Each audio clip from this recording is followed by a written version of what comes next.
Hi! Hello! అందరికి నమస్కారం. అందరూ ఎట్లున్నారు? అందరూ హ్యాపీనా? నేను ఒక స్పెషల్ వీడియోతో మళ్ళీ వచ్చాను. స్పెషల్ వీడియో అంటుంది ఏంటనుకుంటున్నారా? స్పెషల్ వీడియో ఎందుకంటే మా నందికి శివుడు పుట్టాడు. నేను లాస్ట్ వీడియోలో మా నంది ప్రెగ్నెంట్ అయి 9 మంత్స్ క్రాస్ అయ్యి 1 వీక్ అయిపోతుందని చెప్పాను. మేము డాక్టర్‌తో చెకప్ చేపిస్తే ఒక 1 వీక్ అలా చూసి డెలివరీ కాలేదంటే ఆపరేషన్ చేద్దామన్నారు. సో, మేము 1 వీక్ కాదు ఒక 20 డేస్ వరకు వెయిట్ చేసాము. దానికి టైమొస్తే అదే డెలివరీ అవుతుందిలే అని వెయిట్ చేశామనమాట. సో, ఆ టైం అనేది ఇప్పుడొచ్చింది. సో, బయటకి శివుడు అనేది వచ్చాడనమాట. మేము యాక్చువల్లీ ఏమనుకున్నామంటే మేబీ ట్విన్స్ ఉండొచ్చు. అందుకే లేట్ డెలివరీ అవుతుందేమో అనుకున్నాము. డాక్టర్‌తో చెకప్ చేపిస్తే కూడా ట్విన్స్ ఉంటే చెప్పలేమనన్నారు. మనం ఏదనుకుంటే అది జరగదు కదా! So, at last A problem లేకుండా మాకు శివుడనేది బయటికొచ్చాడనమాట. అసలు ఈ వీడియో ఏంటంటే మనకి ఆవు లేదా గేదె డెలివరీ అయిన 6-8 అవర్స్ లోపు ప్లాసెంటా అనేది బయటికి రావాలి. ఒకవేళ ఆ ప్లాసెంటా రాకపోతే దాన్ని రిటెన్షన్ ఆఫ్ ప్లాసెంటా అని అంటారు. అలా 8 అవర్స్ లోపు రాకపోతే వెంటనే డాక్టర్‌ని పిలిపించి చెకప్ చేయండి.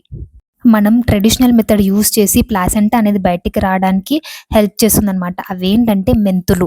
మెంతుల్లో ఉండే ఫైటోస్ట్రోజన్స్ వల్ల పాల ఉత్పత్తి పెంచుతాయి. అలాగే ఫైబర్ గూడా ఉండటం వల్ల డైజెషన్ అనేది బాగా ఉంటుంది.